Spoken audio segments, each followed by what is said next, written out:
Então, vamos embora.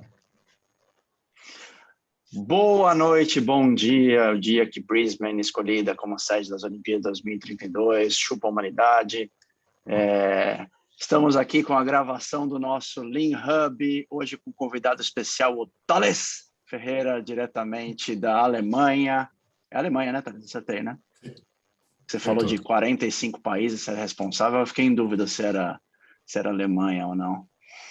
E também estamos aqui com o nosso quarteto fantástico, eu mesmo falando aqui da Austrália, a Alice, estreando seus novos fones. Oi, Alice. O Olá, Guilherme, pessoal. lá de Campinas. Fala aí, pessoal. E a Rosa, também lá de Campinas. Olá, pessoal. E a gente está dando continuidade à nossa série de cultura e os processos de melhoria, implantação e transformação. E o Thales vai contar um pouco da experiência dele, que no nosso offline começou como Alemanha, mas acho que vai acabar sendo por alguns outros países que ele teve experiências e ele já comentou que tem muita diferença, né? Então, vamos dar o pontapé inicial, Thales. Conta um pouquinho aí desde a sua chegada. A gente, óbvio que vocês não sabem, né? Mas eu, o Thales e o Guilherme, a gente tem uma relação em comum, não necessariamente juntas, mas eu trabalhei com o Thales e o Thales estudou com o Guilherme e eu trabalhei com o Guilherme também. Olha que mundo louco, né? E aí a gente tem podre cada um do outro, mas a gente não vai falar nada disso, né? Então, Thales, depois que você saiu lá de Campinas, conta pra gente aí como é que foi sua aventura na Alemanha e nos outros 27 países que você visitou aí, e daí a gente explora as diferenças, os aspectos culturais disso. Legal. Primeiramente, obrigado aí pela oportunidade, pelo convite. Bom rever os amigos das antigas aí e conhecer pessoas novas. Então eu saí do Brasil faz uns 10 anos. Eu trabalhava na indústria autopeça ou automotiva e fui para essa mesma indústria aqui para o norte da Alemanha, em Hannover. Trabalhei 2 anos lá e foram alguns primeiros choques aí cultural. Depois eu mudei para a indústria alimentícia, onde eu estou há 8 anos.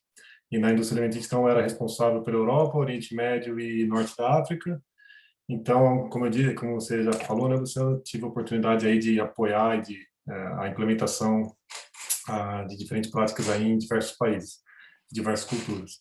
Mas no último ano, no final, acabei mudando um pouco de área e hoje eu estou bem focado em Alemanha, um pouco mais na área aí de inovação, não tanto na parte de transformação. E separei algumas histórias aqui para a gente bater um papo. Thales, só uma pergunta. Você foi para a Alemanha sabendo falar alemão? Essa é uma boa pergunta. Eu tinha um alemão empoeirado. Eu tinha vindo para cá na faculdade. Alemão empoeirado, tirei do armário quando... Essa parte você corta depois. Não, mas eu vim na faculdade aqui. E aprendi, então, o alemão na época lá, acho que até o avançado. Eu fiquei 8 anos, 9 anos sem praticar. Quando eu vim, então, eu tinha uma base, mas eu trabalhava em inglês. Na verdade, eu trabalhei 8 anos em inglês. Faz 2 anos que eu trabalho em alemão todo dia, assim. Então, por ser até uma função regional antes, não necessitava de tanto alemão. Eu precisava de alemão no dia a dia, mas não no trabalho. Beleza. Que história que você quer começar contando? Bom, aí? Eu acho que eu vou começar pelo primeiro choque, assim. Teve 2 choques, assim, bem de início. Eu estava há uns 3, 4 meses aqui já. Eu vim, na época, acho que com uns 31 anos. E primeiro que com 31 anos já tinha quase 10 anos de experiência no Brasil, que é normal, assim, para a gente no Brasil. E aqui o pessoal é quase um estagiário. Assim, tem 2, 3 anos de experiência. Então o pessoal já me via numa função um pouco mais... Já achava que era estagiário. E quando eu começava falar algumas coisas assim, aí né, o pessoal, não, espera um pouquinho, o que você está fazendo aqui, né? Então teve esse primeiro choque. E 4 meses depois que eu estava aqui, teve um problema no cliente, no principal cliente, que teve até conversa entre os presidentes, né, globais da empresa aqui com o nosso cliente, que falou, ó, esse novo produto que vocês fizeram parou a linha de montagem e eu não vou comprar mais nenhum produto novo enquanto não consertar isso aí. Então a gente montou-se uma força-tarefa. Eu fazia parte da equipe principal da força-tarefa, né? E tinha dado um prazo de um mês para resolver. E então, eu tinha uma viagem marcada na terceira semana com a minha esposa, né? A gente ia passar 6 dias em Paris. Essa é a vantagem da Europa, né? Que é 500 quilômetros daqui. Então, ia passar lá uns 6 dias, eu já estava pensando, meu Deus, vai ter essa força-tarefa, eu tenho que remarcar, como é que eu vou dar, né? Vou tentar, vou explicar. E estava todo preocupado quando chegou no segundo final de semana, o líder da força-tarefa, que respondia diretamente para o presidente os status diários, ele saiu de férias de 10 dias porque ele tinha marcado férias. Aí eu chegando do Brasil nesse estilo de trabalhar de final de semana e tudo, e assim, não é que no estilo de trabalhar de final de semana, pô, se tem um problema, a gente foca para resolver e dar o máximo, né? Cara, na hora que eu vi que o líder da Força Tarefa tirou 10 dias no meio do caos, aí eu falei, cara, eu acho que eu vou manter vou manter as minhas férias já planejadas. E não é que ele tirou, já estava planejado. Hoje, na época eu não entendi, hoje eu já entendi, já era um planejamento e as coisas continuaram acontecendo e no final a gente resolveu o problema. Mas para mim foi o primeiro choque, esse negócio de, pô, tá planejado, vai acontecer. Cara, que nego ia jogar essas férias no lixo, né? O cara não ia nem ousar falar que ia seguir de férias. Olha, Thales... e o cara ainda continuou, ele voltou, continuou, e depois de alguns anos ainda foi promovido, né? Não é que ele ficou na geladeira depois. Isso que você falou fez muito sentido até por uma coisa que eu já ouvi, depois você me confirma se você entende assim também. Uma vez eu estava num evento e eu perguntei, era um senhor já com muita experiência e um palestrante, né, até conhecido, infelizmente não lembro o nome dele, mas perguntaram para ele, não foi eu, perguntaram para ele se ele estava falando sobre Lean, sobre Japão e tal, mas ele teve muita experiência na Alemanha também. E aí perguntaram para ele, qual cultura você entende que sabe trabalhar melhor, pensando nessa questão da eficiência, né, do Lean e tal, Japão ou Alemanha? Daí ele falou, olha, Alemanha, porque o alemão sabe fazer um bom serviço, mas também sabe viver a vida, sabe tirar férias, sabe ficar com a família, sabe, né, trabalhar na hora que tem que trabalhar. Né? E o alemão o japonês já tem uma vida mais escravizada para o trabalho e tal. E essa foi a visão dele, né?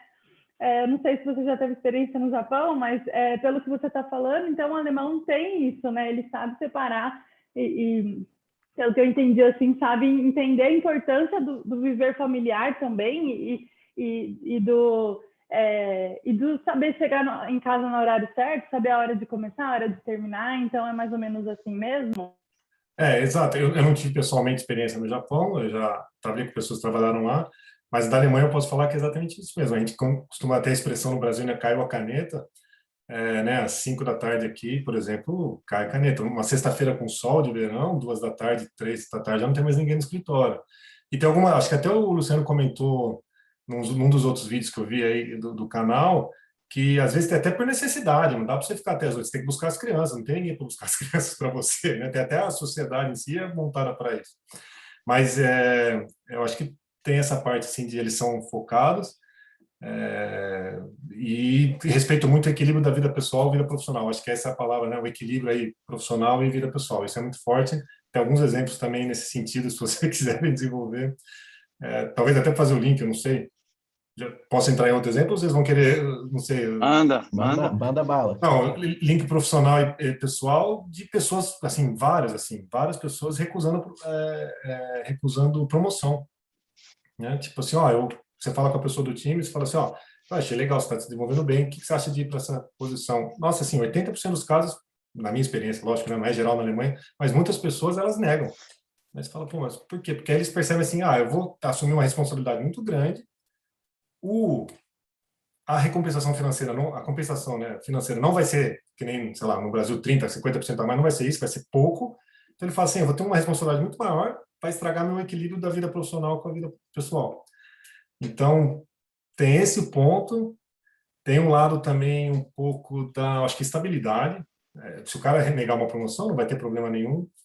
Né? E eu acho que no Brasil, ou até nos países do leste europeu, onde você crescer na carreira, e você aprender uma coisa nova, que nem o Lean, vai te ajudar a crescer na carreira, vai mudar a sua qualidade de vida. Então, você pega um operador que ele se desenvolveu, vira um operador líder da célula, se desenvolveu, vai virar um supervisor, cara, esses saltos faz você realmente mudar o seu padrão de vida. Talvez você consiga pagar uma escola particular e tudo, né? E vai mudar o seu status social. E aqui não é isso. Aqui você vai só ganhar mais bucha. Não necessariamente, no longo prazo acho que você também muda, mas pelo fato de ter uma desigualdade menor, essa é a minha teoria, não tem nenhum estudo atrás disso, mas essa, pela minha experiência, a minha teoria é essa. Não sei se já Faz muito tiveram alguma sentido. coisa semelhante. Ah, uma visão interessante, cara. Faz bastante sentido. É Assim. bem parecido com o que acontece aqui na Austrália. E aqui na Austrália tem uma característica de que as pessoas elas não vão para a faculdade exatamente por causa disso. Que eu vou investir dinheiro para estudar e não vou ter retorno lá na frente, entendeu? Então eu faço um curso técnico que vai me abrir as mesmas portas e eu não preciso ir para a faculdade, gastar dinheiro, entendeu? Então, guardadas as proporções, é bem parecido. Bom, Thales, deixa eu explorar uma outra parte, talvez que você tenha que viajar um pouco, sair da Alemanha. Ou pode ser até na Alemanha mesmo.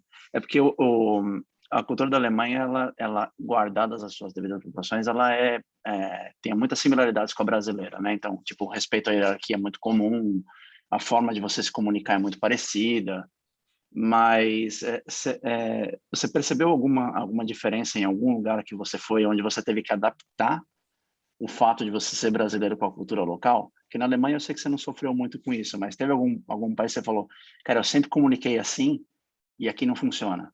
Ou eu sempre abordei dessa forma e aqui não funciona? Teve duas situações, tem duas maneiras. A primeira, eu acho que é na fala mesmo, embora na Alemanha, o que você falou, é muito parecido, eu me adaptei relativamente fácil, mas tem um problema na Alemanha que é formalidade, é o que você falou.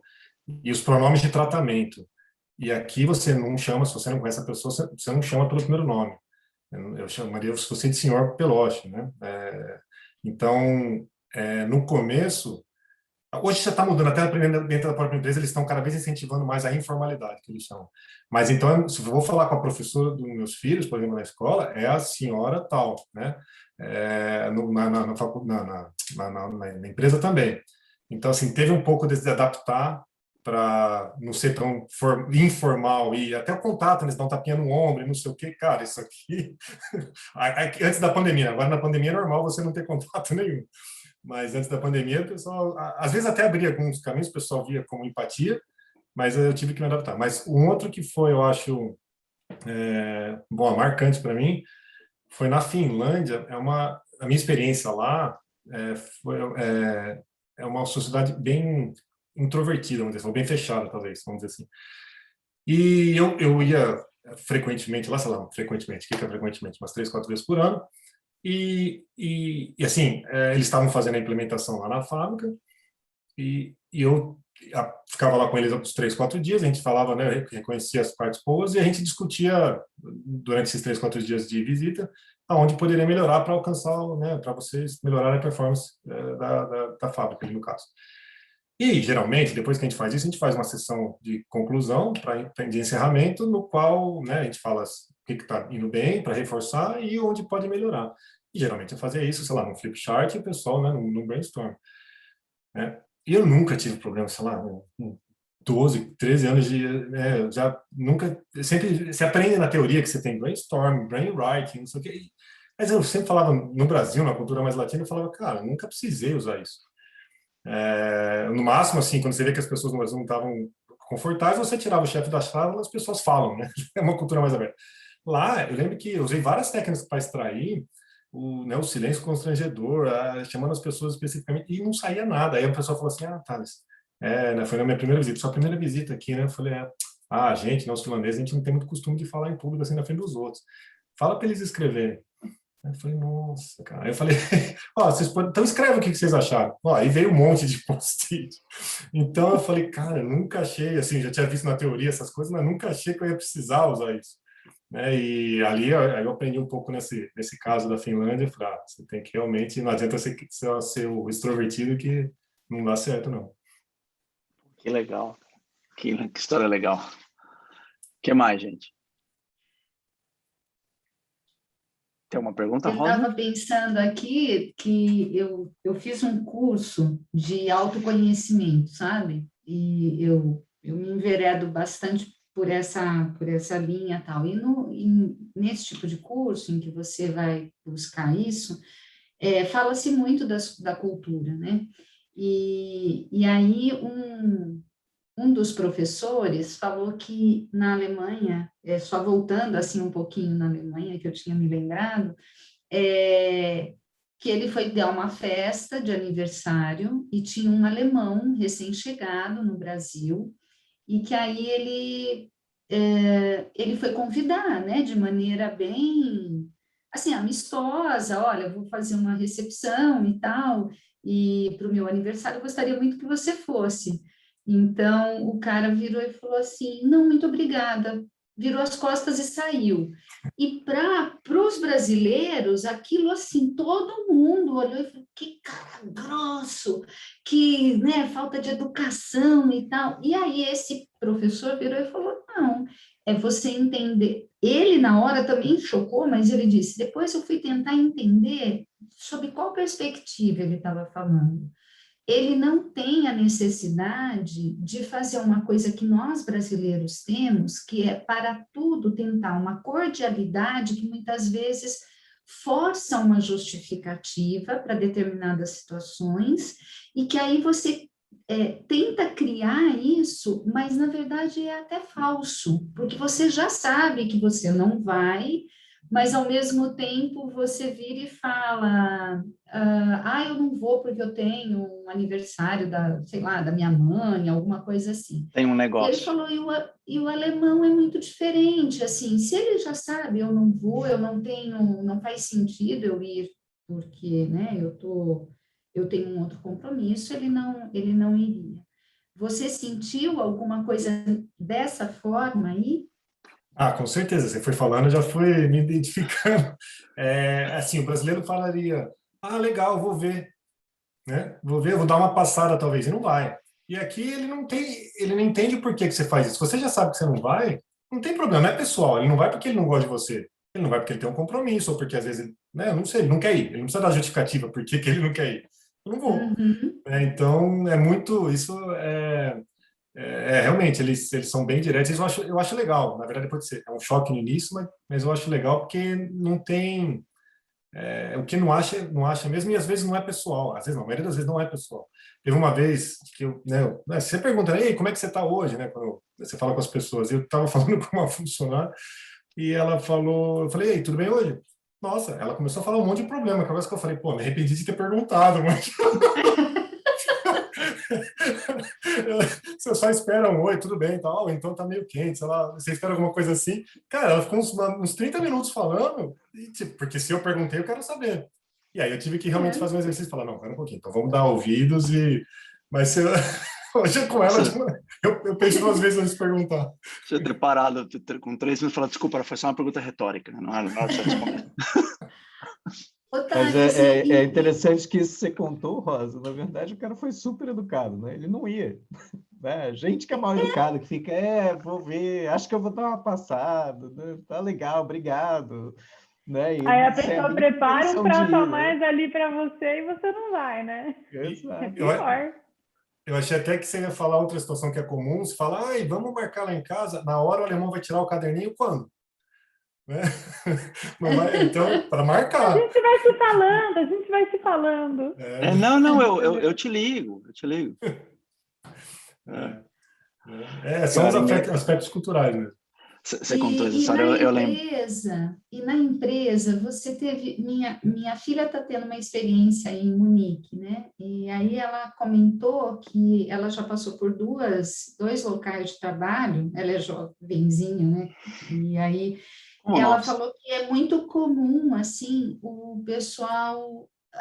as empresas têm muita coisa de dar feedback, de pontuar para o colaborador como é que ele está indo, e que a vivência dela foi muito de também ter a coisa de fazer reuniões em que você alinha, reuniões rápidas para alinhamento mesmo do trabalho.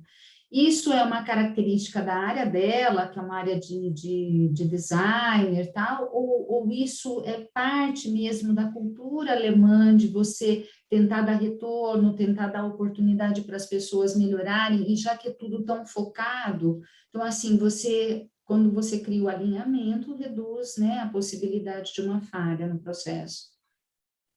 É interessante esse ponto. Eu diria que, assim, a cultura de dar o retorno, eu acho que existe. Você vê na rua, se você faz alguma coisa errada, uma pessoa que nem te conhece vai falar, você está atravessando fora da faixa de pedestre, por exemplo. Então, eles não têm o problema de dar o retorno específico. E, de novo, não necessariamente é pessoal. Em relação à empresa, então, trabalhei em 2 empresas em algumas áreas diferentes. Eu vi na mesma empresa, por exemplo, essa área de desenvolvimento de metas, né, de alinhamento de metas e cultura de desempenho, de performance, muito forte. Numa outra área, uma área mais alemã, por exemplo, eu tenho que trabalhar com meus funcionários quase do básico, sendo que as pessoas já estão há algum tempo na área. Acho que em relação a alinhar os objetivos, sim, a gente sempre faz isso, esses são os objetivos que a gente tem que entregar no curto, médio e longo prazo, mas em relação a desempenho, não depende, eu acho que depende da empresa e da cultura da empresa. Então, dar o feedback, sim, eles estão acostumados a reclamar, não sei se não é feedback, mas reclamar em público, mas aí depende, acho que de empresa para empresa e de área para área. Mas quer ver, eu acho que um outro lado, talvez para a área do Lean, assim, que eu achei interessante, um pouco do foco na teoria e foco na prática. Eu acho que isso é interessante, isso eu vou compartilhar com vocês. No Brasil, eu acho que, né, a minha experiência no Brasil é que o pessoal aprende um pouco de teoria, mas eles já estão empolgados para tentar aplicar. E quando eu também na época que eu comecei, era Lean Six Sigma, eram os dois, né? Eu dava treinamento de Green Belt na época e tudo mais. E no Brasil, você vai entrar na parte técnica de estatística, o pessoal fala, tá bom, Thales, eu entendo que alguém estudou isso, eu acredito na teoria, onde eu aplico? Como é que eu uso isso no meu dia a dia? Né? Então, você trazer isso para o dia a dia era uma competência muito valiosa. Também nos meus primeiros meses na Alemanha, eu já entrei e fui dar um treinamento internacional de Green Belt. E eu fui lá, né, tranquilo, a mesma preparação de sempre. E aí foi um choque, porque o alemão era um grupo internacional, mas era 60% alemão. O alemão, ele quer entender a teoria antes de sair aplicando. Ele não tem esse oba-oba de, coisa nova, o programa do mês eu quero fazer. Não, ele fala, não, pera um pouquinho, do jeito que tá, né, não tá tão ruim assim, então pera um pouquinho antes de eu entender. E ele pegava aquelas fórmulas, começava a explicar, mas de onde vem isso? Eu falava, não, esse aqui é por causa disso. Aí ele fez outra pergunta, eu falei, caramba, já está chegando no meu limite aqui, que eu não estava tão preparado. Aí eu falei, não, esse sou aqui graduado é em por causa estatística, disso, né? Já está demais, profundamente. Esse aqui é por causa disso, eu já tentei linkar com a prática, mas a gente usa assim. Ele falou, não, mas antes de entender onde usar, mas e esse aqui? Aí eu falei, porra, bicho, você tá... Aí eu fui pego de calças curtas ali, eu falei, não, espera um pouquinho, eu entendo, eu não consigo te responder agora, vou colocar ali no Flipchart e eu volto para você durante a semana. Então, para mim, foi um choque. Eu estava falando até com outra pessoa que eu acho que antes deles implementarem, esse foi um exemplo de um treinamento, mas serve para o Lean também, né? Assim, quando a gente implementava na fábrica, antes de implementar qualquer coisa, pular no barco para implementar uma coisa, eles querem realmente entender. Tentar entender tintim por tintim. Depois que eles entendem, eles vão. Mas então, esse primeiro tempo de entendimento demora muito mais do que, por exemplo, no Brasil. Na experiência que eu tive no Brasil também, né? Não posso generalizar.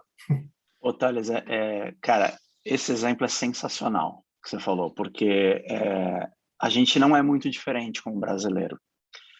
A diferença é muito pequena. A gente também gosta de entender o porquê, mas acho que num nível menor do que o alemão. Quer se comparar com o australiano, o americano, cara, ele não quer saber o porquê. Fala, cara, só me mostra. Tipo, pessoal, nós vamos fazer um mapa de fluxo de valor. O mapa de fluxo de valor serve para a gente fazer isso aqui. Cara, não. Como se aplica? O que que eu vou obter de resultado? Por que você faz isso? Ah, entendi. Vamos fazer.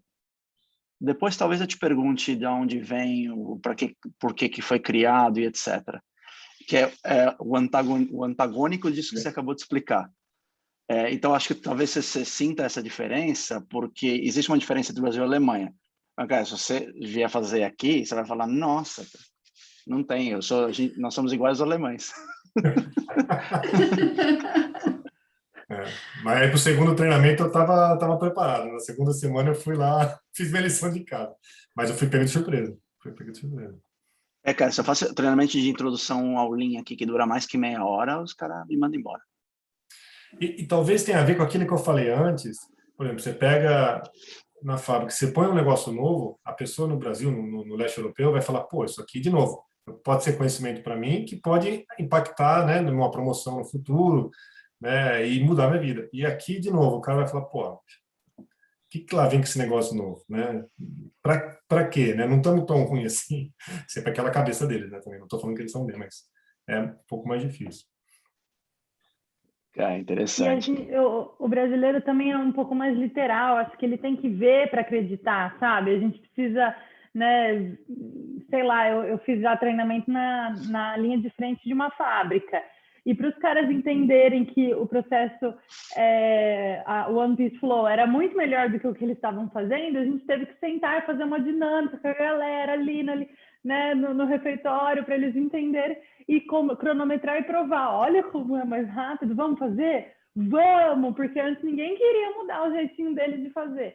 Então, assim, acho que precisa ver, precisa sentir, precisa crer para ver para crer, sabe? E aí não precisa entender muito, só precisa ver que tá certo. Daí, faz sentido, diminuir o tempo, vamos testar aqui então na linha, né? Então, acho que tem um pouco disso, desse imediatismo, para realmente testar, para ver se vai funcionar mesmo. Depois a gente vai entender tudo, né? Mas vamos primeiro ver aqui se é para valer, sabe? Não sei, às vezes...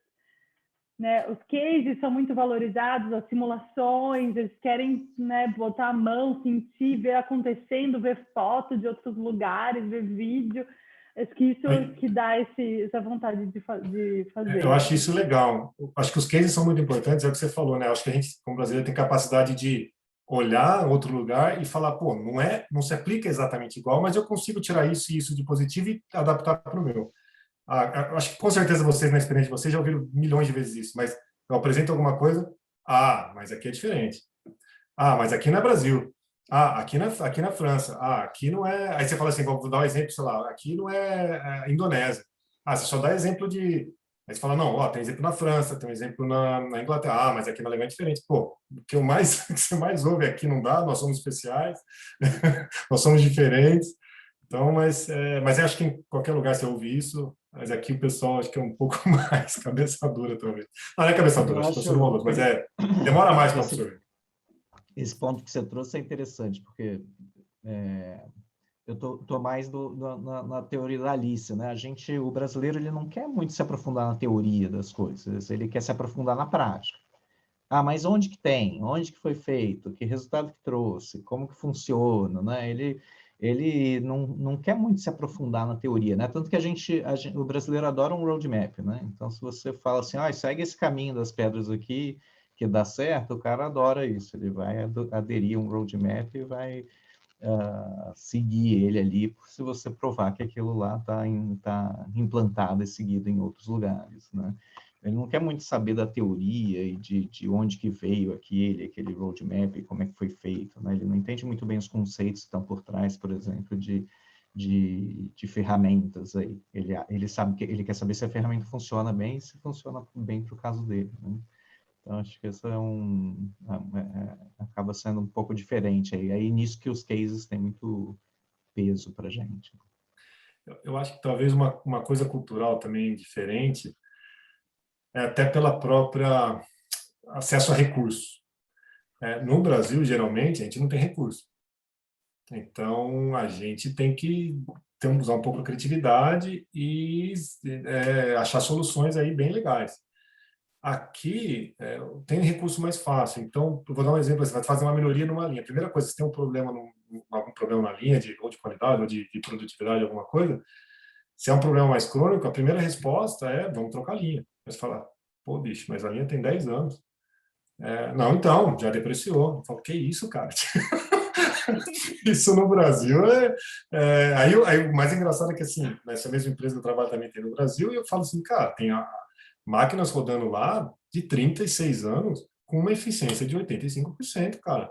Então, não é a linha nova que vai fazer diferença, né? Não, mas aí vem com aquele papo, mas no Brasil é diferente, não sei o quê. entendeu? Mas esse imediatismo, pelo menos a primeira resposta é vamos trocar a linha, ou uma parte da linha, ou pegar uma coisa nova e falar, não, mas aí você tem que trabalhar para falar, não, espera um pouquinho, qual que é realmente o problema, por que está acontecendo isso? Então, às vezes tem muito recurso, às vezes limita um pouco a criatividade. Você acha que pode ter alguma coisa a ver também, como tem uma influência muito grande na hora da cultura das organizações, a própria cultura do país, né, acaba influenciando, porque o país se constitui como uma grande organização também, o aspecto educacional?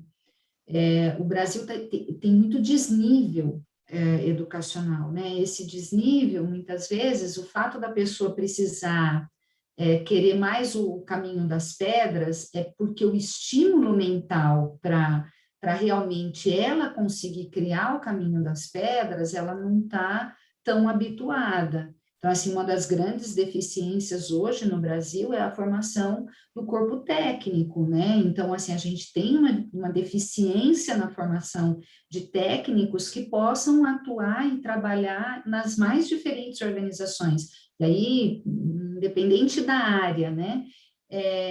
Será que isso não tem um peso? Porque quando a pessoa tem uma deficiência na formação, a condição dela criar oportunidades é um pouco diferente se ela tiver de fato a formação. Então, se você der o caminho das pedras, ela sabe que seguindo aquilo é mais seguro, né? Então, o desperdício é menor, né? Ela pode ter uma segurança maior.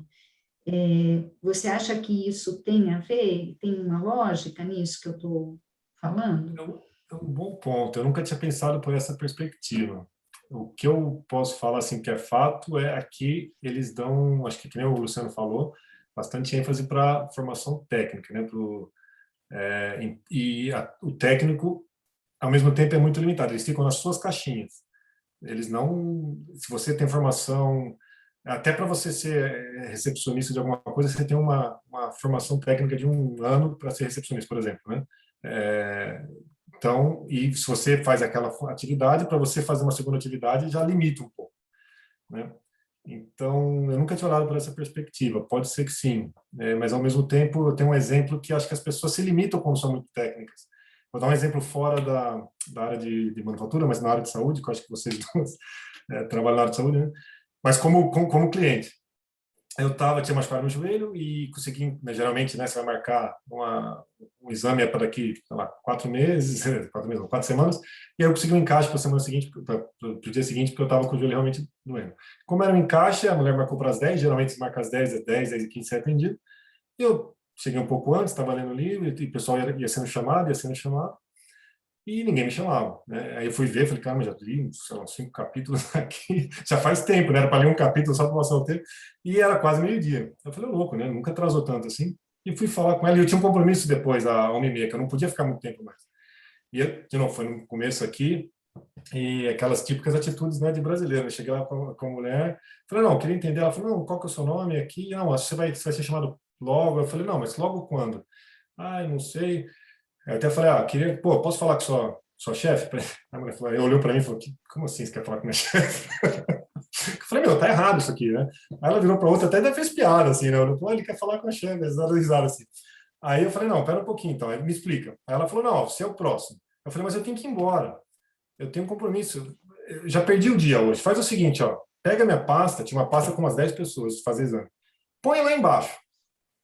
Eu vou ser o único prejudicado. Eu vou fazer meu compromisso, que é rapidinho, e eu volto, e eu fico esperando o dia inteiro aqui.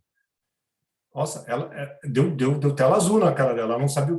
Como assim? Eu falei, eu estou sendo útil, eu estou sendo o único prejudicado. Você só me joga no final da fila. Aí a pessoa, não, mas eu não posso fazer isso. Aí eu liguei lá no compromisso que eu tinha, ele falou, não, se você tiver um atestado que você está aí, você, né, consegue remarcar sem custo outra data. Essa coisa de dar um atestado estava na instrução dela. Aí ela falou, tá bom, então, atestado eu consigo dar. Mas sabe, uma coisa simples, de jogar a pasta lá para baixo, assim... Te jogar para o fim da fila, não, mas o atestado eu te dou aqui. É mais limitado, né, no trabalho padrão ali, não pode sair daquilo, não pode usar a criatividade, não pode resolver o problema. Processo. Ela não foi treinada naquilo. A minha experiência, assim, esse foi um exemplo, mas tem outros também na empresa, se ela não foi treinada naquilo, dá uma limitada, dá uma insegurança. Mas só para entender, atrasou mesmo, assim? Atrasou tudo isso? Atrasou porque eu fui um encaixe, eu não estava planejado, né? Ah, tá. Tá. Foi um encaixe que eu não estava planejado. Normalmente não atrasaria. No final deu tudo certo. Você comprou outro livro na fila, né? O interessante, a semana passada eu estava no médico, o médico atrasou. Aí chegaram mais 2 pessoas. O cara que estava depois de mim, ele virou e falou assim, ele está atrasado? Quanto tempo ele está atrasado? Ah, em torno de 1 hora. Ah, ok, eu trabalho aqui no escritório, aqui do lado, eu vou. Que hora você acha que eu tenho que voltar? Você volta a tal hora que dá certo. E assim, em 2 minutos o cara foi, continuou trabalhando, voltou. Quando eu saí da consulta, ele estava chegando. Exatamente. E aí deu... Então, assim, isso não seria possível, né? Do que você falou. Isso não seria possível aqui, não. Eu não consigo imaginar. Aqui onde eu corto o cabelo e faço a barba, a gente tenta fazer isso, nunca funciona, porque o cara, ele faz isso com todo mundo que passa lá, ô, reserva meu lugar, tá bom. Aí depois de 5 ele já perdeu a conta e fala, tem alguém na minha frente? Ele falou, ah, não sei, cara, acho que tem, senta aí. Eu não lembro mais. A gente está chegando no fim, Thales, eu só quero, só rapidinho, uma coisa, voltar no negócio que você falou. Quando você fala que as pessoas falam para você, pô, mas aqui é diferente, na Alemanha, aqui não é a França, aqui não é a Índia, aqui não sei o quê. Quanto mais eu começo a estudar essas coisas e mais me aprofundo, eu chego à conclusão de que todos eles estão certos. Eles têm razão. Lá é diferente mesmo. Não é igual ao outro lugar. E acho que esse é o grande desafio para nós, né? Quando a gente faz esse tipo de trabalho. Cada lugar é de um jeito, né? O problema é quando a gente se fecha a mudança e aí né, não avança, né, na melhoria. Exatamente. Beleza, Guilherme. Estamos chegando no fim, é a sua vez. Clique em todos os botões em volta desse vídeo, desse episódio super especial com o Thales aqui falando sobre a Alemanha. Então, clique aí em subscrever, ative esse sininho, põe em like, comenta para a gente a sua experiência internacional aí, que a gente vai trazer mais convidados. Maravilha. Obrigada, Thales. Obrigada pela presença, compartilhar sua experiência conosco. E eu sei que você já tem um monte de história aí que não deu para contar, a gente marca uma segunda. Sem problema. Muito obrigado pelo convite, foi um prazer. Valeu, Thales. Valeu, pessoal. Thales, obrigada. Até. Thales, não precisa sair, não, tá? Eu só vou parar de gravar aqui. Ah, tá.